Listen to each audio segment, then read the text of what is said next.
Market में IPO की बहार लगी हुई है और जोमेटो के सक्सेसफुल लिस्टिंग के बाद एक और आईपीओ जो बाजार में धूम मचाने वाला है वो है देवयानी इंटरनेशनल का। जी हाँ दोस्तों, आज हम करेंगे देवयानी इंटरनेशनल कंपनी आईपीओ का पूरा scan with IPO details and कुछ मजेदार बातें फूड इंडस्ट्री को लेकर।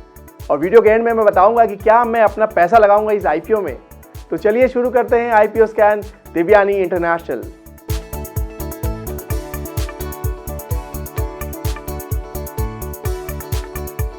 हेलो नमस्कार, मैं हूं अमित राठी, आपका अपना सर्टिफाइड फाइनेंशियल प्लानर। सबसे पहले समझते हैं देवयानी इंटरनेशनल के बिजनेस को।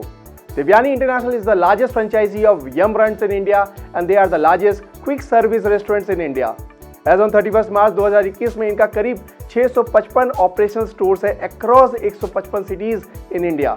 Devyani international food and hotel business से रिलेटेड है, तो इसलिए इनके बिजनेस को समझने के लिए हमें सबसे पहले समझना पड़ेगा फूड एंड बेवरेज इंडस्ट्री को। अगर हम अपने देश की बात करें तो सबसे ज़्यादा पॉपुलेशन में इंडिया सेकंड पोजीशन में आता है आफ्टर चाइना।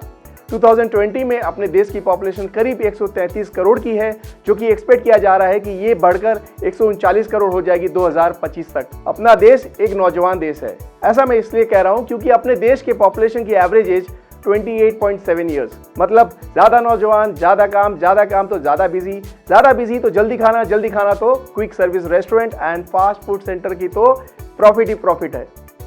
और अगर हम फूड इंडस्ट्री की बात करें तो total revenue from food services is around 8,366 billion in 2020, जो करीब 7,601 बिलियन था 2015 में। अगर ग्रोथ रेट परसेंटेज में कहूँ तो करीब 1.9% कगार ग्रोथ से ये इंडस्ट्री ग्रो कर रही है, जो कि काफ़ी अच्छा है। और ये जो ग्रोथ हुआ है उसमें सबसे बड़ा कंट्रीब्यूटर रहा है food delivery applications like Swiggy and Zomato का। ड्यूरिंग लॉकडाउन जब इस इंडस्ट्री की हालत बहुत ख़राब थी तो सारा मिला जोमेटो एंड स्विगी से, जिन्होंने हमारा पिज़्ज़ा घर पर और कंपनी की सेल्स ऊपर बढ़ाने में काफ़ी मदद की। और आगे चल के इनका रोल काफ़ी इंपॉर्टेंट रहेगा फूड इंडस्ट्री के लिए। फूड इंडस्ट्री में एक और कंसेप्ट काफी प्रचलित हो रहा है, वो है cloud kitchen. Now what is cloud kitchen? Kitchen that does not have any outlet.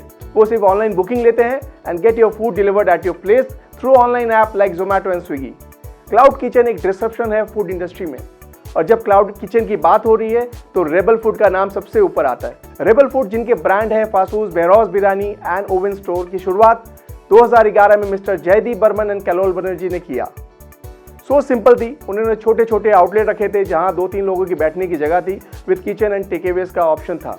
Initially वो बहुत स्ट्रगल कर रहे थे in running this restaurants due to high rent of the stores. इसलिए उन्होंने अपने कस्टमर से सर्वे किया और इससे ये पता चला कि करीब 76% कस्टमर्स ऑर्डर ऑनलाइन करते हैं और उन्होंने कभी भी उनके आउटलेट में विजिट ही नहीं किया। इन द ईयर 2015 उन्होंने अपना फर्स्ट क्लाउड किचन की शुरुआत की एंड 2016 तक वो सिर्फ क्लाउड किचन के बिजनेस में ही रह गए। अब किचन चाहे बिल्डिंग के ऊपर माले में हो या गली में, क्या फर्क पड़ता है, रेंट तो कम हुआ और आज खर्चे अगर कम किए जाए तो प्रॉफिट तो बढ़नी है।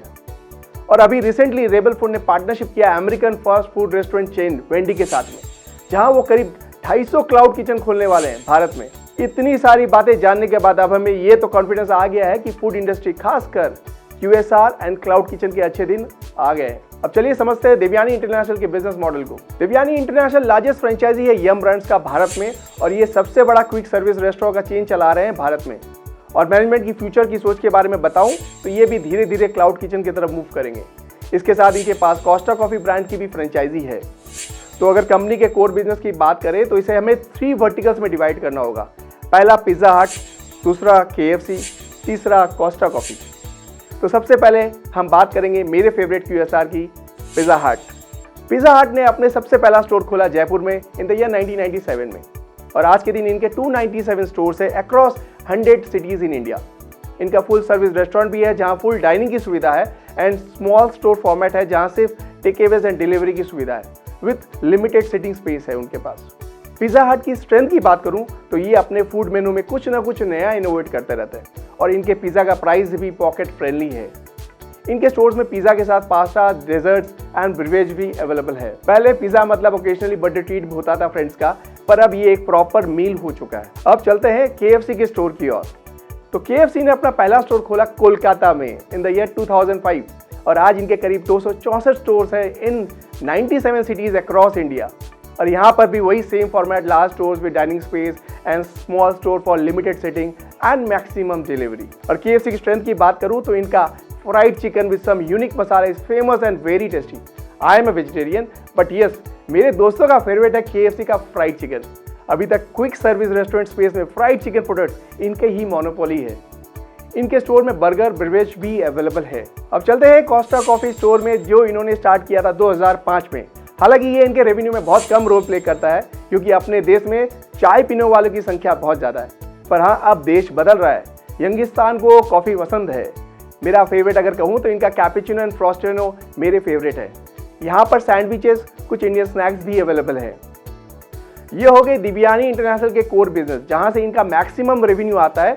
इनके अदर बिजनेस के बारे में बात करूं तो ये वैंगो, फूड स्ट्रीट, मसाला ट्विस्ट, एली बार, एमरेली और क्रश जूस बार के स्टोर्स भी ऑपरेट करते हैं। अब बिजनेस मॉडल समझने के बाद बारी आती है प्रोमोटर्स की। कौन है इनके प्रोमोटर्स?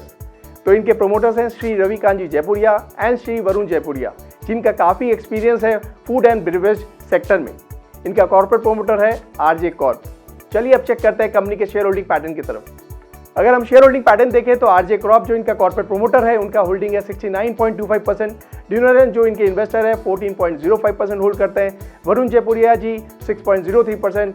यम्प इंडिया जिनकी फ्रेंचाइजी चला रहे हैं, उनका होल्डिंग है 4.57%। खंडावला फिनस्टॉक प्राइवेट लिमिटेड 1.89% और रविकांत जयपुरिया जिनकी होल्डिंग है 1.47%। अब हमारा नेक्स्ट सेगमेंट आता है कंपनी के फाइनेंशियल्स को लेकर। अगर फाइनेंशियल्स की बात करूं तो इनका रेवेन्यू फ्रॉम ऑपरेशन 1310 करोड़ का है 2019 में, 2020 में करीब 1516 करोड़ का है और 2021 में करीब 1134 करोड़ का इनका रेवेन्यू फ्रॉम ऑपरेशंस है। लेकिन कंपनी अभी भी लॉस कर रही है। 2019 में इन्होंने लॉस किया 94 करोड़ का, 2020 में इन्होंने लॉस किया 121 करोड़ का और 2021 में इन्होंने लॉस किया 62 करोड़ का। जी हाँ दोस्तों, 2021 में लॉस कम हुआ है, लेकिन लॉस मेकिंग कंपनी है। अगर इनका टोटल रेवेन्यू कहूँ कोर ब्रांड से जो आता है वो पिज़्ज़ा हट, KFC एंड कोस्टा कॉफी से, which is around 84.02%। Out of which pizza हट कंट्रीब्यूट करता है 56.77%, KFC कंट्रीब्यूट करता है 25.37% और कोस्टा कॉफी जो भी बहुत मिनिमम है वो कंट्रीब्यूट करता है 1.88%। अब चलते हैं IPO डिटेल्स की तरफ से। IPO ओपनिंग हो रही है 4 अगस्त 2021 को, बंद हो रही है 6 अगस्त 2021 को। कंपनी की फेस वैल्यू जो है करीब ₹1 की है और IPO प्राइस बैंड 86 से 90 रुपए की है। मार्केट लॉट जो है 165 शेयर्स की है, मतलब आप मिनिमम लॉट जो है आपको 165 शेयर लगाने पड़ेंगे। और अगर कट ऑफ प्राइस की बात करूं तो 14,850 की लगाने की है और आपको कट ऑफ प्राइस में ही बिड करना है दोस्तों। टेंटेटिव लिस्टिंग डेट की अगर बात करूं तो 16 अगस्त 2021 में NSE और BSE में लिस्ट होने की बात चल रही है और इसका मतलब ये है कि 13-14 तारीख तक आपके डीमेट में शेयर्स आ जाएंगे। और जो इशू साइज़ है वो करीब 1838 करोड़ का है, जिसमें 440 करोड़ फ्रेश इशू है और ऑफर फॉर सेल 1398 करोड़ का है, जिसमें कुछ प्रोमोटर्स और कुछ इन्वेस्टर अपने स्टेक को अपलोड करेंगे। और ग्रे मार्केट की बात करूं तो इसकी लिस्टिंग अराउंड 140-150 में होने वाली है। Now will I subscribe? मानता हूं ये लॉस मेकिंग कंपनी है, बट इनका फ्यूचर और इस इंडस्ट्री का फ्यूचर अच्छा लगा मुझे। आशा कर रहा हूं ये इशू काफ़ी ओवर सब्सक्राइब होगी। Risky investor can take risk. मैं तो रिस्क लेने के लिए तैयार हूं, क्योंकि रिस्क है तो इश्क है, इसलिए मेरा तो हाँ है। आप क्या करेंगे? Consult your financial advisor. अगर आपको ये वीडियो अच्छी लगी तो इसे लाइक एंड शेयर कीजिए और हमारे चैनल को सब्सक्राइब कीजिए, बेल आइकन को दबा दीजिए ताकि मेरा नेक्स्ट वीडियो अपलोड हो तो सबसे पहले आपको नोटिफिकेशंस आ जाए। और हाँ, हमें कमेंट में बताइए कि क्या आप सब्सक्राइब करेंगे इस IPO को। मिलते हैं आपको अगली वीडियो में। इस वीडियो को देखने के लिए मेरे तरफ से आपको बहुत बहुत धन्यवाद।